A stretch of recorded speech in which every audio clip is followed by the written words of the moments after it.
Did you know you can control your horse with your eyes? This and more in this video. I will show you how to slow the horse down and how to make him go forward. Make sure you stay until the end so you don't miss out on anything. Since you're here looking at this video, I guess you're the kind of person who loves horses and are very interested in training horses. Perfect. My name is Henrietta and welcome. Today I want to share some tips about training young horses from the ground. And I'll show you what they look like when I start training them, and I will show you what it looks like when they're more educated. So we'll look at a 4-year-old fjord gelding and a 11-year-old fjord stallion. And he's actually the father of the gray gelding. Show you some of my insights that I hope will help you when you train your horse. I love training horses. I think it's so much fun. Remember that training horses, that's a mind game. So whatever you can picture, it often happens. I don't know how that works, but it just works that way. So you can picture that it's all going well. Then probably will go well, whatever you do. Try to picture how you want things to happen. So it will be helpful. I expect my horses to be friendly. I expect them to be nice and to be calm and to do whatever I want them to do. And they just very often do it. When I'm around my horses, I think nicely about them. I make sure that I speak to them. I call them nice names and stuff like that. Oh, you're so kind, you're so friendly. If you call your horse like it's so naughty and it's so fresh and whatever, then when you use the words like that, then you expect things like that. Unconsciously picturing the horse to be difficult or fresh, and then it just happens. So try to think about your horse in a way that you want him to be, because it's easier for him. They tend to live up to their names, so I make sure we talk about them friendly, because the horses, they sense that. They sense if you talk about them like they're so strong and so fresh, and then it does something with your own body language, and the horse senses that and reacts to it. So it's a good thing to make the habit to talk friendly about your horse, because it makes your own expectations in a way that's more useful, better for you and better for the horse. Talk friendly about your horse, talk friendly to your horse. Don't spoil him. I do that sometimes, but don't spoil them too much, just a little. And then it's easier for them to live up to it, whatever you expect.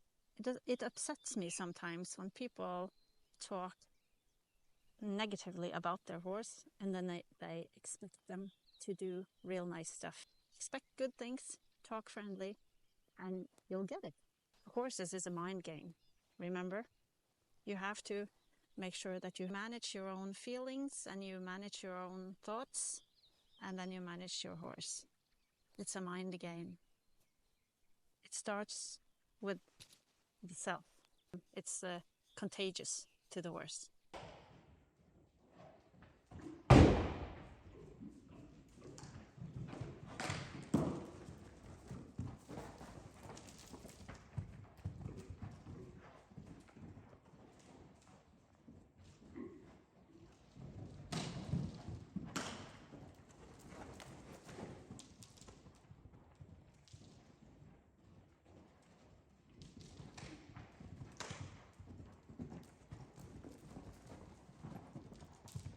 He has been having some time off because I've been sick myself. Anyway, now we're going to start again. And he was very excited when I took him out of the barn. He's been turned out every day and so on, but he hasn't really done any work. And I think he likes to do stuff with me. So I decided I wanted to go to the indoor and just let him loose to release all that energy. And he absolutely did, playing around for almost 3-4 minutes maybe. They have so much energy. It's easier to connect with them when they need to just do their thing a little bit. So I'll let him do that. And what you will see is that he's trying to connect with me.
Maybe some people will think that he's a little pushy, but if the horse is not allowed to touch you, his muscle, how is he going to connect?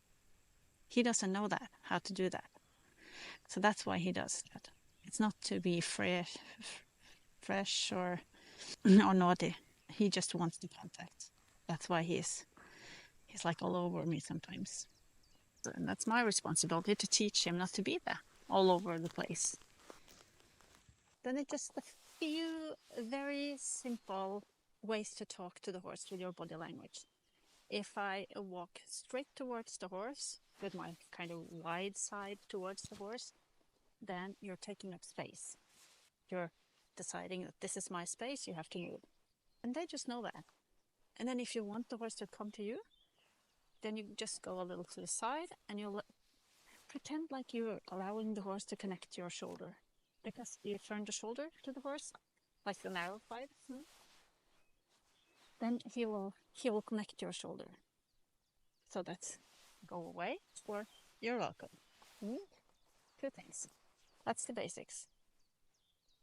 And the third thing that I think is very important is that around me, like with an arm length, that's my space. And the goal is that the horse is not allowed to go into my space unless that I invite him. We have a challenge there because I've been cuddling way too much with this horse and he loves it and I love it too. So we're not good at that, and you'll see that. We're not very good at it. So that's simple, how you kind of steer him. And the other thing, when I ask him to trot or canter around me, I just point in the direction I want him to go and he goes there. I don't know why, but he just does.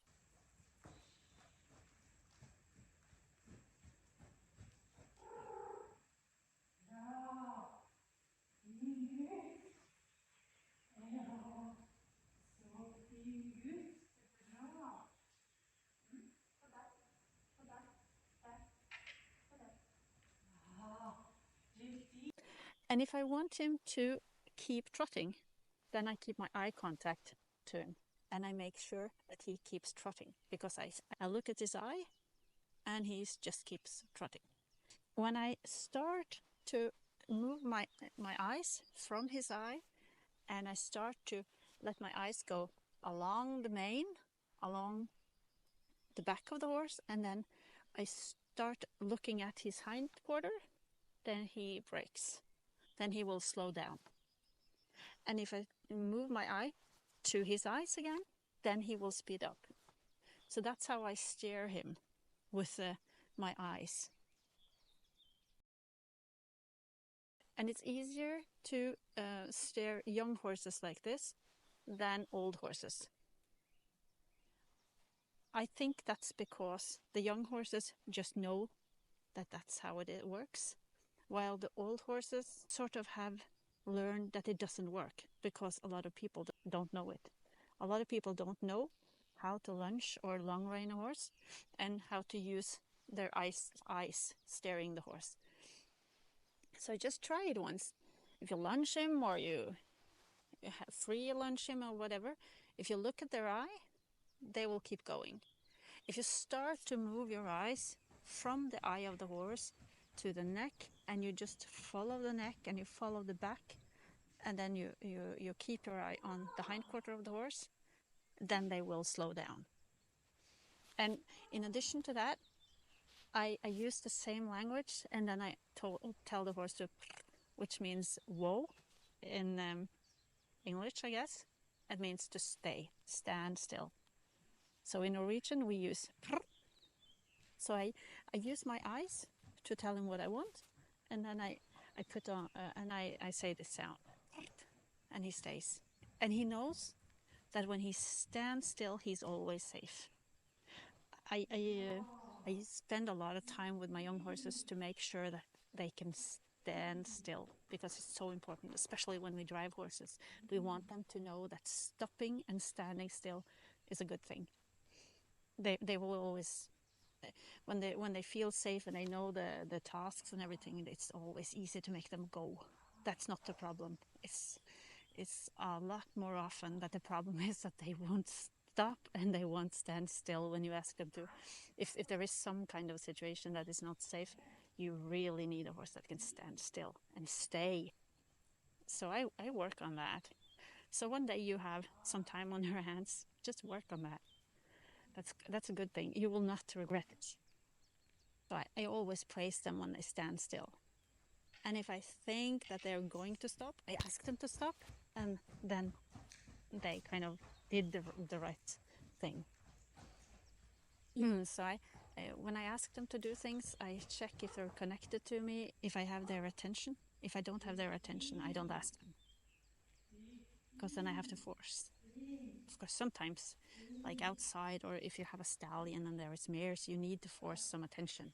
But if you're alone in an environment like an indoor where you have not a lot of things that is disturbing, then you can ask for attention and then you can give the task.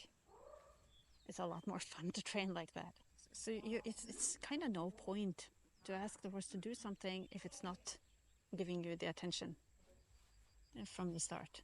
If it's looking at or focused on something else, then you know you're not reaching into the computer, sort of. You need to have the Wi-Fi going.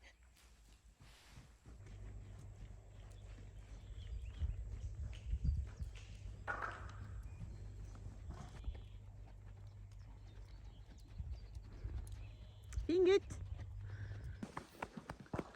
That's all for now. Thank you for watching. And if you have any questions, or there is any topics that you would like me to make a video about that you think could be helpful for you, then please leave a comment in the section below. See you in the next video.